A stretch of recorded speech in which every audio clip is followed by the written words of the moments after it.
We're here live in the stew with Cammie Johnson, and we're here under circumstances that we definitely didn't expect. Very heavy day, and we're here with the people that when I heard the news was with.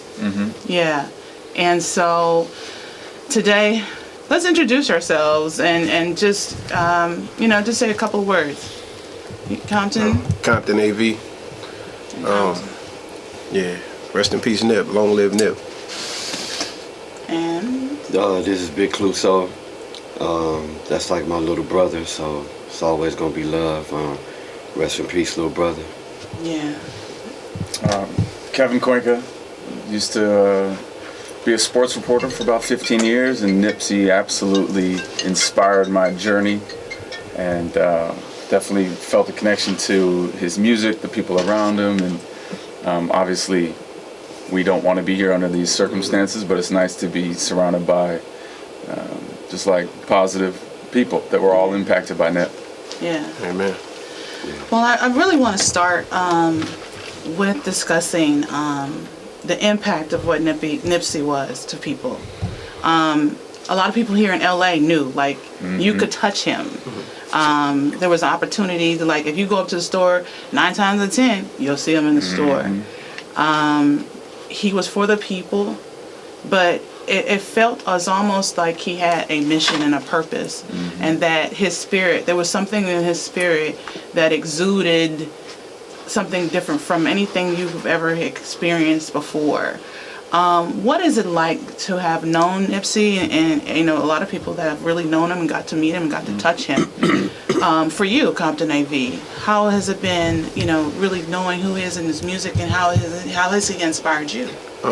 Just to see how, we come from hard places. I'm from Compton, you from LA, similar for sure.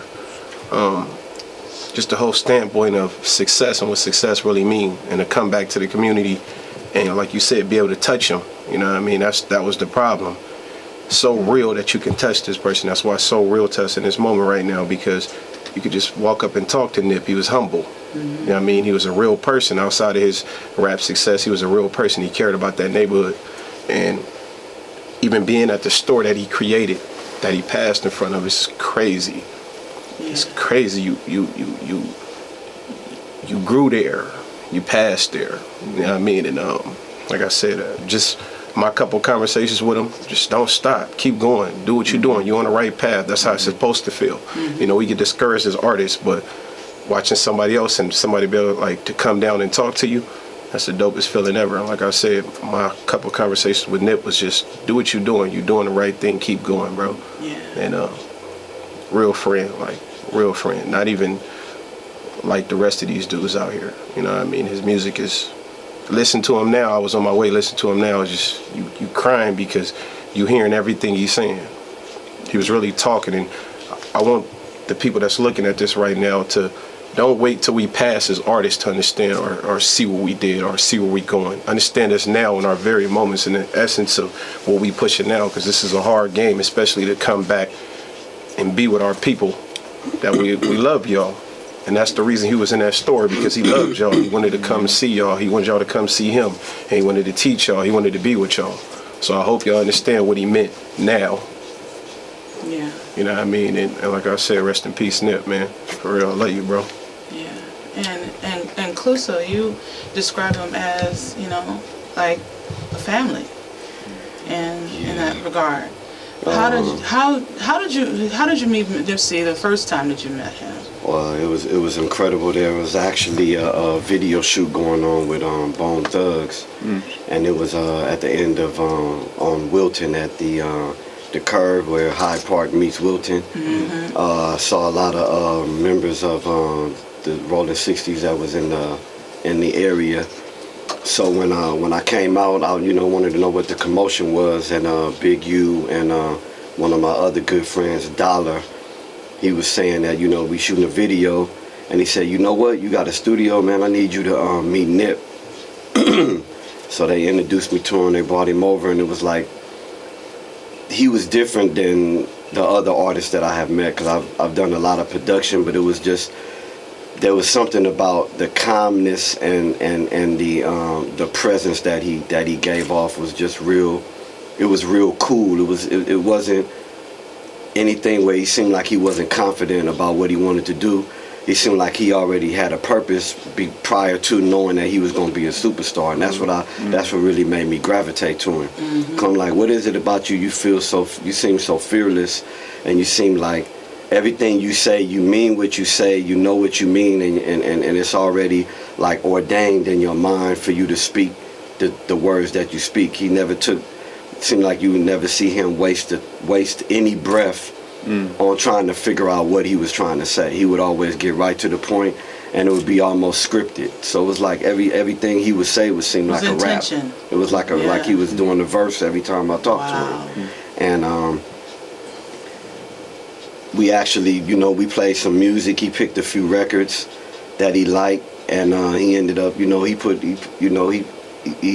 a couple on Bullets Had No Names. Mm-hmm. He heard over there, he was like, hey man, I like that one, I like this one.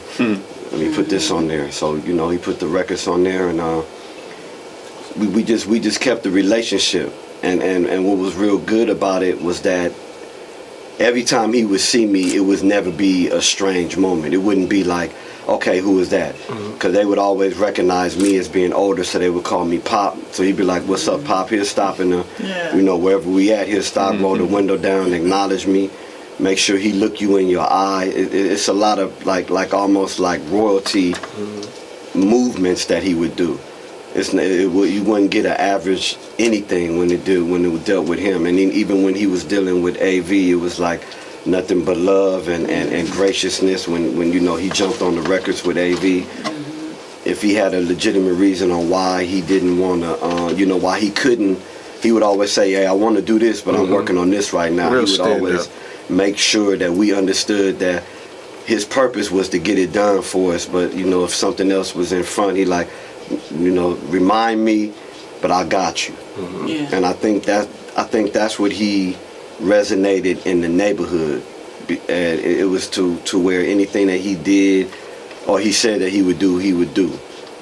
Because I noticed that there was I read an article, because I'm gonna keep it real short, but there was an article where there was a guy that was doing I'm not sure if he was doing electricity or he was doing something in the neighborhood, and every time he would come to work and he would be by the Marathon store, Nip would come out and bring him snacks and juices and waters and stuff like that, just because like the man was already working for the city, so he was already getting top dollar, but Nip said, let me get my contribution, because he took it as you helping my stores, bringing electricity, and you bringing business, and you making sure that we thrive in my area, so I want to show my appreciation. He went the extra mile to get a man, some water and snacks, and then that man, when he found out what happened, I read the article, he cried like a baby. He was like, man, do you know that guy that used to always take care of me and he didn't have to,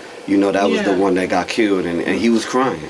And I'm like, it's so many different stories like that, but being the champion and being the people's champ in the whole neighborhood and taking on all the energy of the world and put it on your shoulder and feel like you want to be the one that wants to carry that.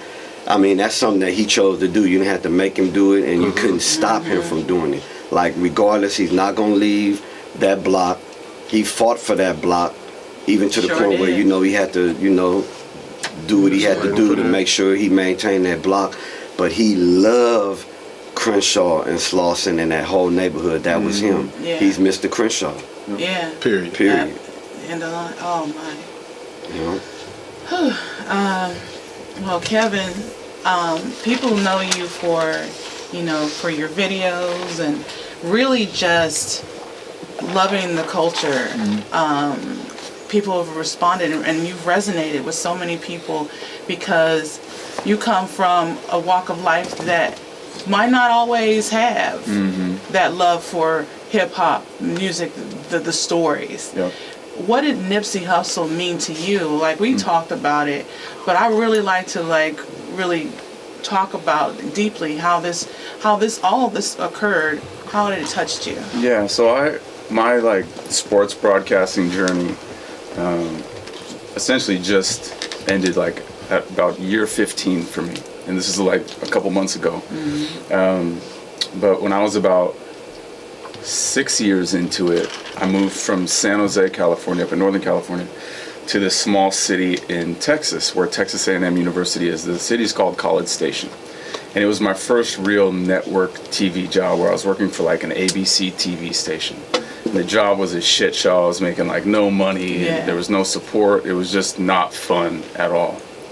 And the main TV station that ran our little office was up in Waco, which is about an hour and a half north, and there was a full TV station there. So I would go back and forth. I'd have to fill in for people, and I was doing like, you know, sports reporting and sports anchoring for this station up in Waco, Texas. So I'd go back and forth.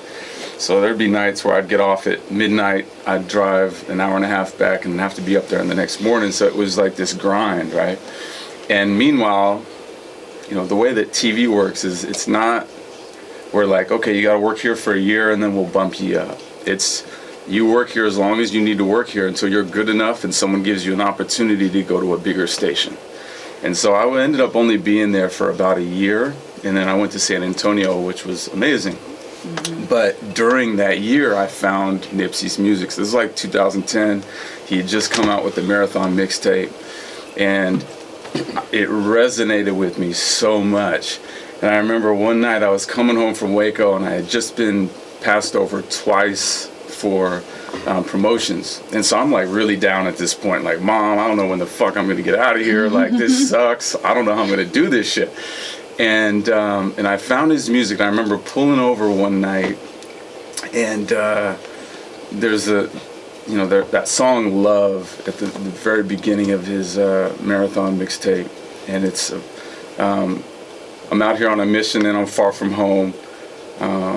And essentially he's talking about how far away he is from home, but he knows he's on the right path, and his mom told him he's going to be special. Yeah. And that really resonated with me. And I remember pulling over like outside of a Chick-fil-A or something silly that wasn't even open, and I was like literally just turned the car music up, and it was like the company car, so I didn't give a shit about it. I was blaring the speakers and I was like driving it like crazy, and I remember just literally yelling the lyrics outside.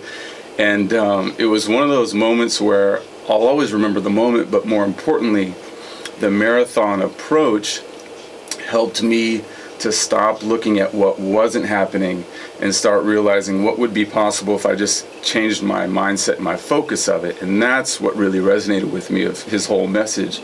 And so then after a year there, 3.5 in San Antonio, I was able to get out here to LA. And LA has been a grind too. Like, it was up and down. There was times where I would get demoted and be on food stamps and unemployment and all that. So like, it wasn't ever really smooth sailing here up until maybe a year ago. But what was really cool was literally 2.5 weeks ago, I was able to tell Nip this in person at his store. And before I could even get to him to thank him, he was like already making his way to me and saying, hey man, it's not just about you covering, you know, my music and Jay Stone and the guys around me. Like, I fuck with your energy. And to have him say that before I could even thank him for what he meant on my journey with sports broadcasting really meant a lot to me. And I want to give a huge thanks to DJ Head, who actually walked me into the store that day, took a picture with me and Nip, and now that's like, you know, a prized possession, because literally a week later he was taken from us. So that's my connection to his music, and obviously it grew over time as he continued to come out with new projects, and I felt like my growth was kind of eerily timed with his, and how his progression happened. And we saw him go from like the Marathon mixtape to Crenshaw to Mailbox Money, and then Victory Lap, and then a Grammy nomination. Like, we saw this huge progression, and it almost felt like, because of the way that he did it and how transparent he was and how his team, they all pulled it off, you really felt like you were along the ride with him. And I think that's what was really resonated with what he was able to do. Yeah. And then speaking of, like, you know, parallel lives, I mean, Compton, we have been literally as a community have been watching you from you evolved, and you're evolving into this outstanding artist that has lasting power. And now, like, I see, and I don't want to put weight on you. That's not what I'm here for. But what I'm saying, I'm seeing the parallels of, this growth and people growing with you. In the last few days since, this happened, have you felt like some energy behind, like, knowing Nipsey's life and your life? Have you seen, like, some similarities? Everybody been checking in on me. Like I said, but when I came here, it was a bunch of, everybody hugging me. Yeah. And I feel like everybody's grasping the moment of us losing a big artist. And, it's bigger than me. It's G Perico, it's, Free Drakeo, it's all the young artists that's coming up right now. AD, me and OT was at the video. So I think through him, and I don't want to say it like that, but it happened. Everybody's understanding what's in front of them right now. I commend them on it, but I also want to check them and let them know, like, stop waiting until it's too late. It don't have to be too late before you understand what we're trying to do, especially with artists like me. I come from this place, and when I first started doing this, my homies didn't want to hear this. My homies was worried about the next lick we was going to hit or what we was going to do to get some money. And through rapping and me getting into these clubs and showing them success, now it's like, hey, rap one of them raps about us, like what we used to do. So now I'm a voice, but I don't want to be this voice that only raps about what we did. I want to be this voice that raps about how I just got my new house, how my daughter is 10 years old now, how I'm doing better things. So yeah, like the whole Nipsey thing is really, it didn't have to happen. Let's let that be clear, that it didn't have to happen. I wish it didn't happen. Any real artist that knew that man would trade their life for that man, because he played a big role. And as artists, we all should stand behind him and what he was getting ready to do. And we need to man up and step and go do and finish what he started. You know what I'm saying? It's bigger than Compton AV. Where's Jay? Where's, all of the influencers, the real big influencers? I know what I'm gonna do. And the dude commented in my comments like, so what you gonna do now? Same thing I've been doing. That's what I've been doing. And if you can't see what I've been doing, you sleep.